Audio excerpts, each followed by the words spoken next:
My mother-in-law set 7 places at the table. There were 8 of us. So Janet picked up June's plate, walked it to the laundry room, and set it on the dryer like a thing to be stored. She thought a 7-year-old was the easiest person in that house to move. By the end of the night, she would be the one standing on the porch in the cold. But what made the whole room go silent wasn't what my husband said. It was the 2 pieces of paper I set on the table first. "This table is for blood," Janet told me, smiling. She had no idea I'd been keeping the books. Welcome back to Peaceful Life Narratives, where we sit with the quiet moments families try to bury, then follow them all the way to the truth. I'm Megan. I'm 34. I keep other people's books for a living, and I'd kept the peace in this family for 3 years. Not anymore. Drop a comment and be sure to subscribe. We live in Millbrook, in a narrow blue house with a kitchen that never quite warms up.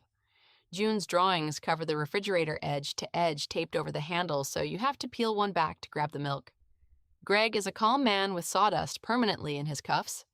He runs the floor at a cabinet shop 2 towns over. I married him 3 years ago when June was 4 and still called every man at the hardware store sir. His 2 older kids, Tyler and Hannah, stay with us on weekends and half the summer. 12 and 10, all elbows and opinions. I love that house when it's full. I love it more when nobody's keeping score. Here's the thing nobody had bothered to add up. I was the one keeping it running. I scheduled the dentist visits and the oil changes. I remembered which cousin was gluten-free and which one wasn't speaking to whom. When Greg's parents needed something, the request came to him and the money came from me quietly. The way I do most things. I'm not a martyr about it. I'm a bookkeeper. Tracking what goes out and what comes back is just how my brain rests. Every family has one person who keeps the lights on. In ours, that person was me. And not one of them had done the math on what that meant. I used to think that was fine. I used to think love was supposed to be invisible, that the best kind of giving left no fingerprints. That was my mistake. And it took a 7-year-old standing in a doorway to show me. You don't keep the peace by paying for it. You just teach people the peace is free. Sundays, we drove the 25 minutes out to Cedar Hollow, where Greg grew up. Janet keeps a clean house and a cold ledger. From the first dinner, she had a way of saying June's name that put a little space around it. "And how's Megan's girl?" she'd ask. Never our June, never the baby. Tyler and Hannah got the good chair and the second helping. They got told they had it, the Walsh nose, the Walsh stubbornness, the Walsh everything. June got told to be careful on the stairs. The Christmas before, I watched Janet hand out gifts. Tyler and Hannah each had a stack. June had one small box, the kind you'd give a neighbor's child. I said something. Janet smiled and said, "Children shouldn't be spoiled." Roy, my father-in-law, studied his coffee. There's a refrigerator in that house too, and it is bare metal. Tyler's school photo lives on it. Hannah's ribbon from the science fair. Not one of June's drawings, though. She brought a fresh one every visit and pressed it into Janet's hands at the door. I'd find them later in the recycling, smoothed flat, like Janet couldn't quite throw them out, but couldn't quite keep them either. Greg told me his mother came from people who measured worth in acres and last names. 5 generations on the same land before the bank took it. To Janet, blood wasn't sentiment. It was the only deed that couldn't be foreclosed. I understood her. That was the trouble. I understood her too well to hate her. And so I let it slide year after year, telling myself a child can't feel a temperature she's never been told to name. June felt it. She just didn't have the word yet. She kept asking me a question I couldn't answer. The question could wait. Roy's heart could not. 2 years back, his cardiologist put him on a fistful of pills, and the copays alone ran close to $500 a month. Then the roof in Cedar Hollow gave out over the winter, $6,000 to replace more than they had. Roy's pension covers the basics and not much else. So the help started the way most help does, with one transfer I told myself was temporary. I covered the medication, then the groceries when the medication ate the grocery money, then the roof in installments so it wouldn't show as one frightening number. Greg knew. Janet assumed it came from him, his shop wages, his good son's heart. I never corrected her. Correcting her would have meant a conversation, and conversations in that family came with a bill of their own. So I set up the payments and logged each one because logging things is what I do with my hands when my chest is tight. I never kept those records to use them. I want to be clear about that. I kept them the way I keep all my ledgers because numbers are the one thing in that family that never lie and never change their story depending on who's in the room. A column of figures doesn't care whose nose you have. It just adds up. Month after month, it added up, and the total grew into a quiet, heavy thing I carried around without quite looking at. I could have told you the figure to the dollar at any moment. I just never said it out loud. There's a kind of giving that curdles when you keep it secret too long. It stops being generosity and starts being evidence. I didn't know that yet. I was about to learn it at a birthday party. Don't mistake my silence for softness. I'd drawn the line before, more than once, and watched it wash away. The first time I sat Janet down at her own table and told her plainly that June was my daughter and her grandchild, and that the cold shoulder stopped now. Janet folded her hands and said she treated all children the same. Then she asked if I had brought the receipts for Roy's prescription. The second time I told Greg I was done funding a house where my kid ate last, I meant it. I had the bank app open, my thumb over the recurring transfer, ready to end it. That was the week Roy landed in the ER with chest pains. You can't shut off a man's heart medication to win an argument with his wife. So I closed the app. Greg asked me quietly to give his mother more time. He always asked for more time. He's a peacemaker, my husband. And peacemakers are wonderful until the day the peace they're keeping is built on your daughter's back. I gave it. I told myself Janet was old, that the prejudice would die with her generation, that I could outlast it with patience and a steady hand. I was wrong about the timeline. Hatred doesn't get tired. It just waits for an audience. But I kept one thing for myself through all of it. A private sentence I'd say in the car on the way home while June slept in her booster seat. Love isn't blood, it's who shows up. I'd whisper it like a prayer I didn't fully believe yet. I showed up. I'd been showing up for 3 years in dollars and casseroles and silence. The showing up was about to stop being silent. There was something Janet didn't know, something Greg and I had been building for the better part of a year. The spring before, Greg came home from work, sat on the edge of June's bed while she slept, and watched her a long while. Then he found me in the kitchen and said he wanted to make it real. Not stepdad, father, on paper in court, the kind that can't be argued at a dinner table. We hired a family attorney in the county seat. Because we'd been married over a year and June had lived under our roof since she was 4, the process moved without a contested hearing. Her biological father had signed away his rights long before I met Greg. There was no one to fight us. 6 weeks before the birthday, we drove to the courthouse in our good clothes. A judge with reading glasses asked Greg if he understood that adoption made June his child in every legal sense, his heir, his responsibility forever, no different from Tyler and Hannah. Greg said yes before the judge finished the sentence. June got to bang the little gavel. The clerk laughed. We have a photo of June mid-swing, mouth wide open, Greg's hand steadying her wrist. Her name is June Walsh now, not Megan's girl. Walsh. Like the nose, like the stubbornness, like the everything. We hadn't told the family. We were saving it. The way you save the best news for the moment it lands hardest and kindest. Greg's birthday felt right. We pictured Janet's face softening. Finally, the paper doing what 3 years of casseroles couldn't. I kept the decree in a manila envelope, flat and official, and I brought it to the party folded in my bag. I told myself it was for the announcement. Part of me knew better. Janet announced she'd host the party herself, which was new. Usually I hosted and she critiqued. This year she wanted it in Cedar Hollow. Her table, her rules, and Greg's sister Brenda would handle the details. Brenda is 40, recently divorced, and orbits her mother like a moon that's forgotten it used to have its own light. She moved back to the Hollow after the split and made herself the keeper of the family's small treasures. The photo albums, the holiday china, the question of who sits where. I offered to cook the way I always did. I offered to bring the cake and cover the catering tray. Brenda said in that bright voice that's really a closed door that they wanted to keep it family this year. Let family handle the family things. I let it go. I always let it go. But I ordered the cake anyway because June had asked for the kind with the white frosting and the strawberries. And I wrote out the names for the baker to pipe on top.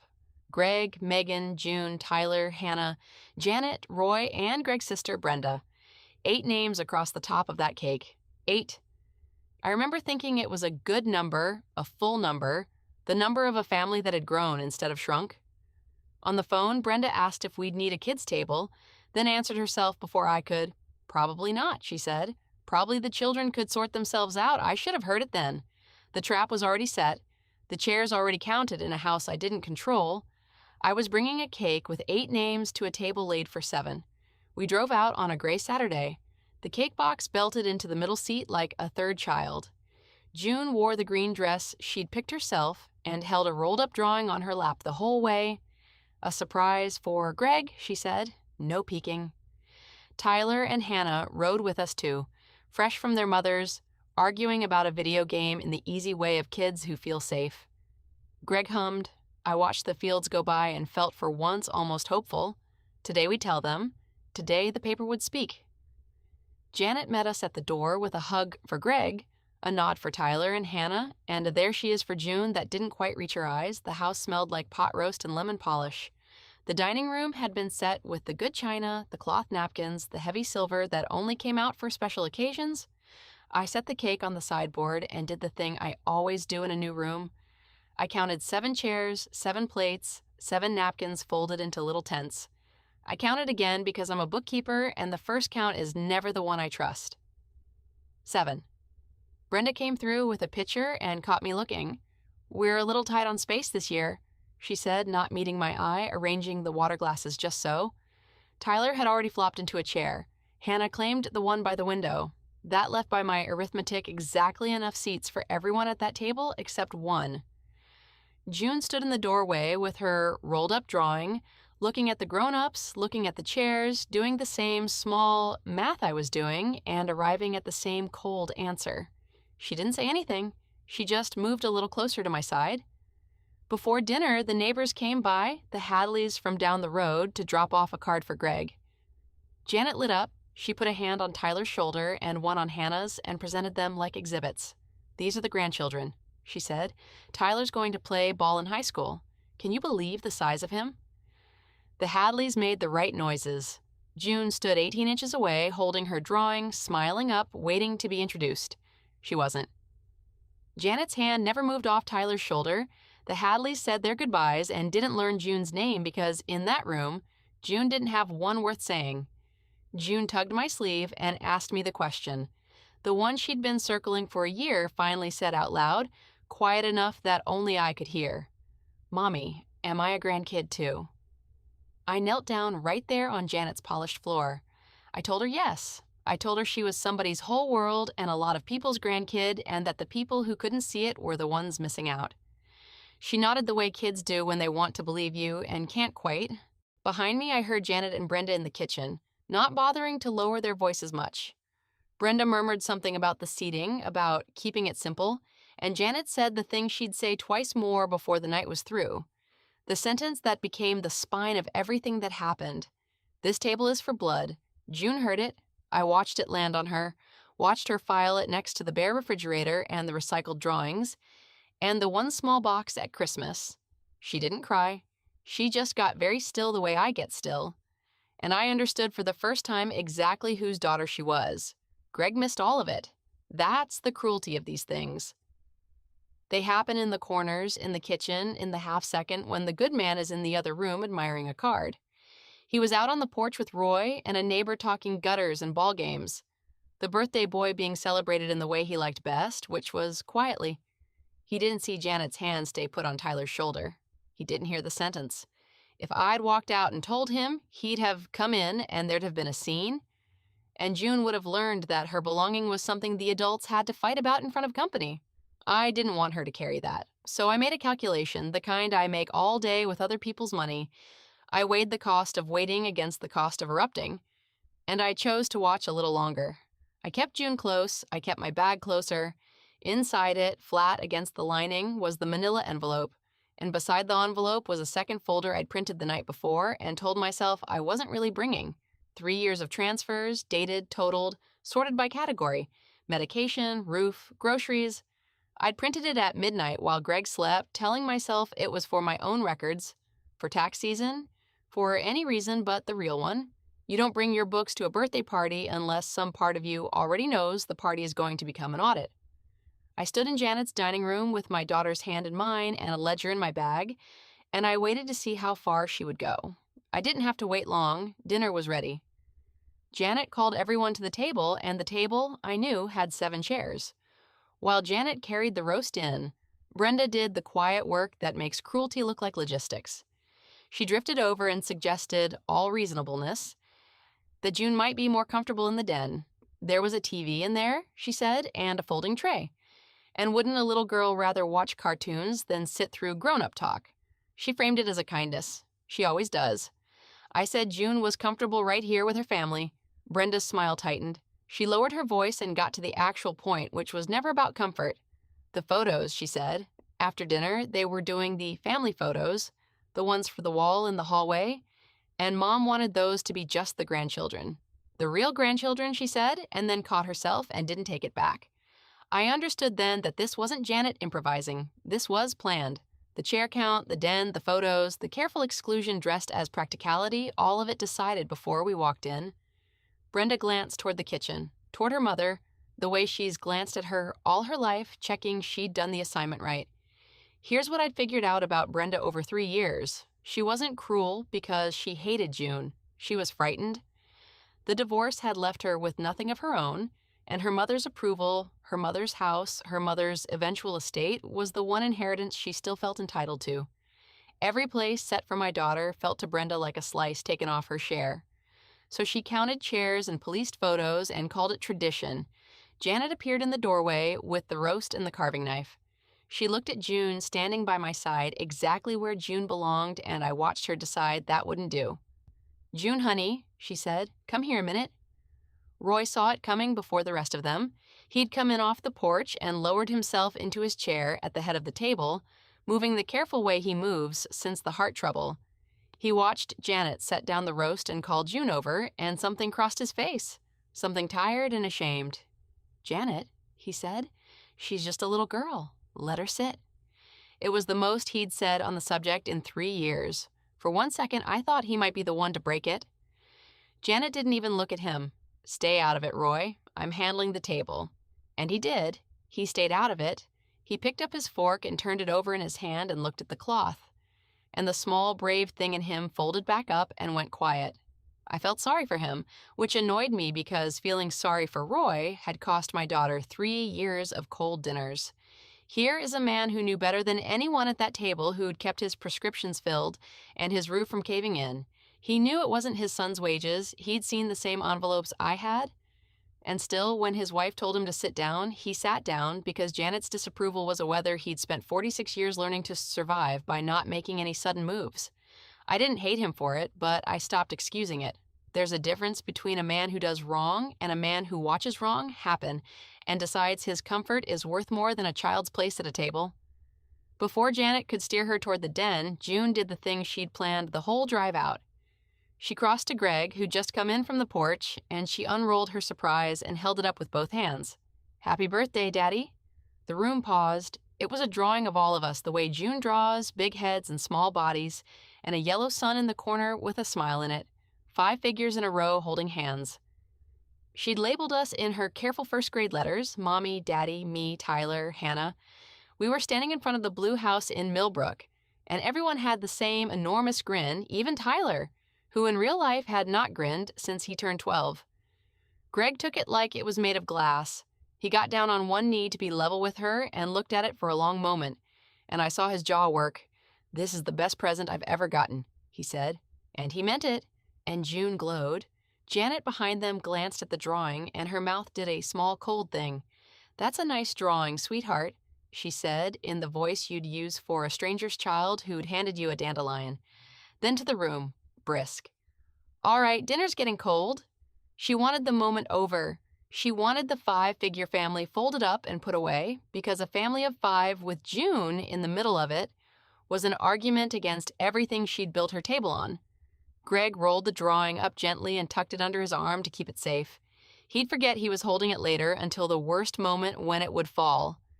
For now, it was just a birthday present from a girl to her father, the best one he'd ever gotten. June needed the bathroom before dinner, so I took her down the hall, away from the noise. While she washed her hands, I dug in my bag for a tissue, and the manila envelope came up with it and slipped out of my fingers onto the tile.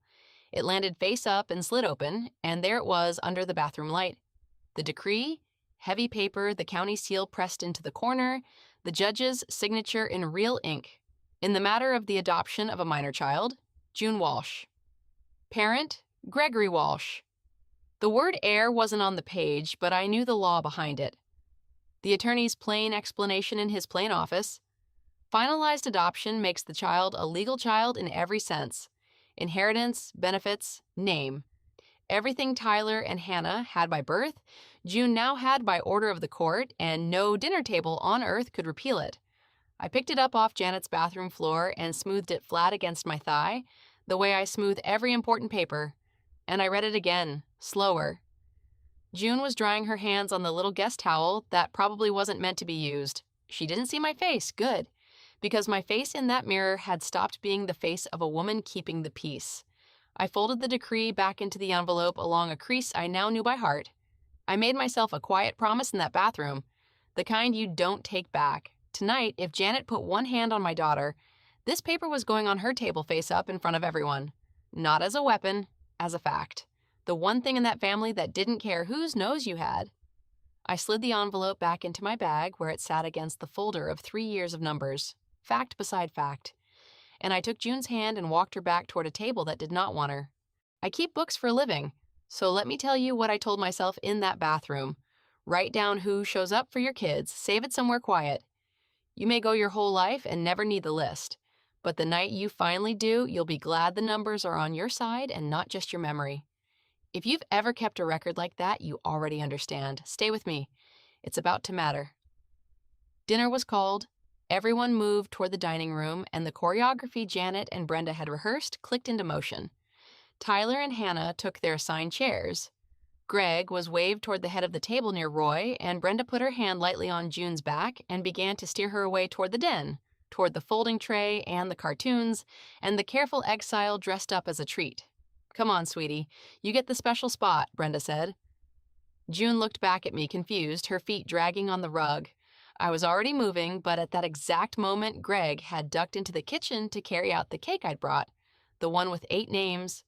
And so he had his back turned and his hands full, and he didn't see his sister walking his daughter toward a different room. I crossed the dining room. Before I could reach them, Janet intercepted.